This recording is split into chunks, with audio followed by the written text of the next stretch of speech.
Hello everyone, आज की इस वीडियो में एक्सरसाइज 1.2 पढ़ने जा रहे हैं।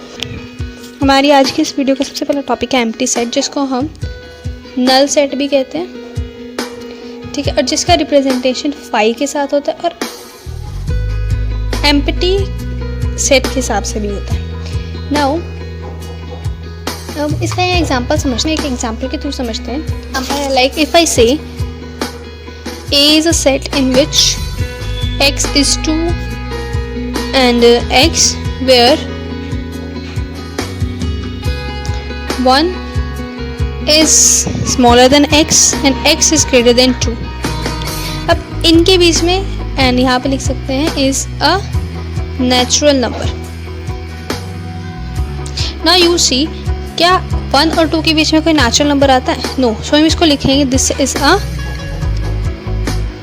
5 की तरह भी लिख सकते हैं, और we will write it as empty set, ठीक है। नाउ इसको हम एक डेफिनेशन के साथ समझते हैं। नाउ सी, एक ऐसा set, a set which does not contain any elements is called empty set और द नल सेट और वॉइड सेट। इसी सेट को हम नल सेट भी कहते हैं, जिसके अंदर कोई भी एलिमेंट नहीं होता, और उसी सेट को हम वॉइड सेट भी कहते हैं। नेक्स्ट सेट है हमारे finite set and infinite sets. Finite set वो होते हैं जिनके अंदर फाइनाइट नंबर ऑफ एलिमेंट्स होते हैं, एंड इनफाइनाइट जिसमें इनफाइनाइट होता है। इससे एग्जांपल से नेम ऑफ वीक्स, या you can say it like that days in a week, and it is definite. ये हमारा फाइनाइट है कि इसमें 7 डेज ही होते हैं। इनडेफिनेट, इनफाइनाइट की बात करें अगर हम, इनफाइनाइट वो होते हैं जिनकी कोई गिनती नहीं होती। जैसे फॉर एग्जांपल मैं कहूँ कि a is x is to x where x is a natural number।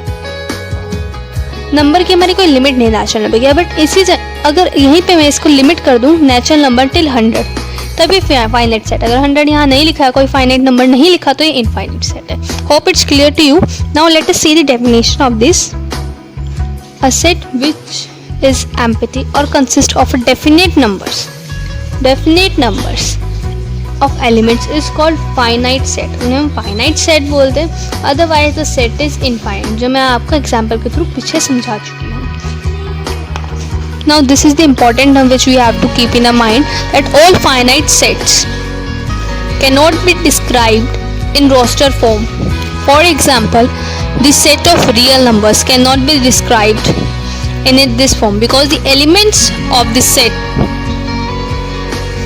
do not follow any particular pattern। अब हमारे पास रियल नंबर्स कितने सारे हैं, उनकी कोई काउंटिंग नहीं है और कोई इनका पैटर्न भी नहीं है जिसकी वजह से हम उन्हें कहीं स्टॉप कर सकें। सो ऐसे एलिमेंट्स इनफाइनाइट सेट डिस्क्राइब नहीं होते रोस्टर फॉर्म में, वो सिर्फ सेट बिल्डर फॉर्म में हो सकते हैं। Now let us see the next definition. Next term है हमारा इक्वल सेट्स। इक्वल सेट्स वो होते हैं जिनके अंदर नंबर ऑफ एलिमेंट्स दोनों सेट्स में सेम हो। अगर मैं कहूँ ए सेट, हमारा ए सेट है, उसके अंदर हमारे सेट हैं 1 2 3, and on the same side B में भी हमारे 1 2 3 है।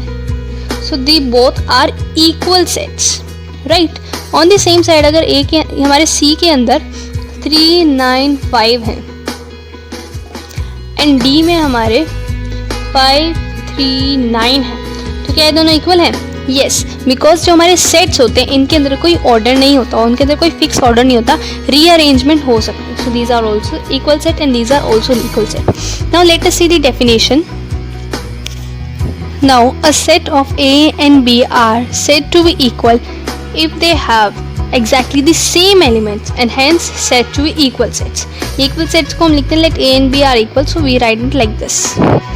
And otherwise unequal sets, and unequal sets को हम लिखते हैं A is not equals to B।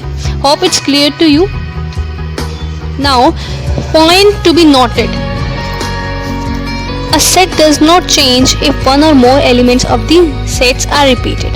For example, a set A 1 2 3 and B 2 2 1 3 3 are equal since they both have same equal number of elements। 1 इसमें भी है, इसमें भी है, 2 इसमें भी है, 2 इसमें भी है, 3 इसमें भी है, इसमें भी है, and we know that repetition is not allowed। So इसको हम इन दोनों के इक्वली लिखें। अगर 2 हमारा एक बार मिस आउट हो जाए, 3 एक बार हमारा मिस आउट हो जाए, then they both are equal and elements of A is B and the vice versa. That's why we generally don't repeat any elements describing in a set. Hope it's clear to you. Now